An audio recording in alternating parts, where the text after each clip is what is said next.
All right, let's just dive right in. What really happens when you ask one of life's biggest, most profound questions?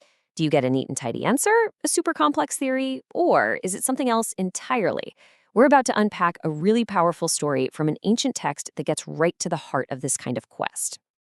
It's the kind of question that drives pretty much everything: science, philosophy, our own personal journeys. But in the story we're looking at, a young seeker discovers that the answer isn't just about what you know. It's about how you know it.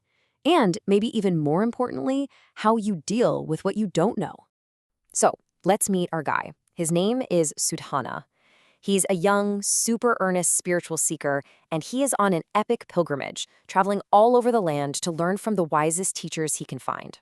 And his journey eventually leads him to a city where he's looking for this one renowned elder named Sthira. So picture this. Sudhana's been traveling for who knows how long. He finally arrives, finds the elder, respectfully approaches him, and pays his respects. He's not there for small talk. He is there for one reason and one reason only. He has a single burning question that has fueled his entire journey. And this is it. This is his question.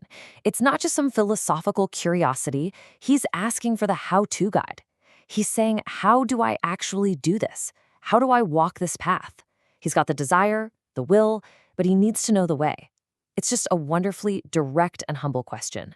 Now, you'd probably expect some long, drawn-out philosophical speech, right? A map of the cosmos or a whole laundry list of complicated rules. But Sthira, the elder, he does something really fascinating. He just zooms in on one very specific thing. He tells Sudhana about this one single state of liberation that he himself has mastered. It's called unattached mindfulness, pure and adorned. The basic idea is that you're constantly seeking truth from absolutely everywhere, but without getting stuck on or attached to any single source. But hold on, because it's what the elder says next that is the real game changer here. He says, "Good sir, I know this liberation." He's not claiming he knows everything. He's not setting himself up as the ultimate guru with all the answers.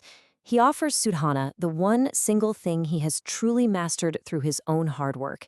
And it's in that humility. That's where we find the deepest lesson of all. This right here is the whole point. The elder's great wisdom isn't just about his specific expertise. It's his deep, honest-to-goodness awareness of where that expertise ends. And this just lays it out perfectly.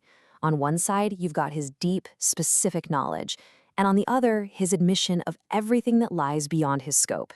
He knows his piece of the puzzle inside and out, but he also has this incredible respect for just how vast the rest of the puzzle is.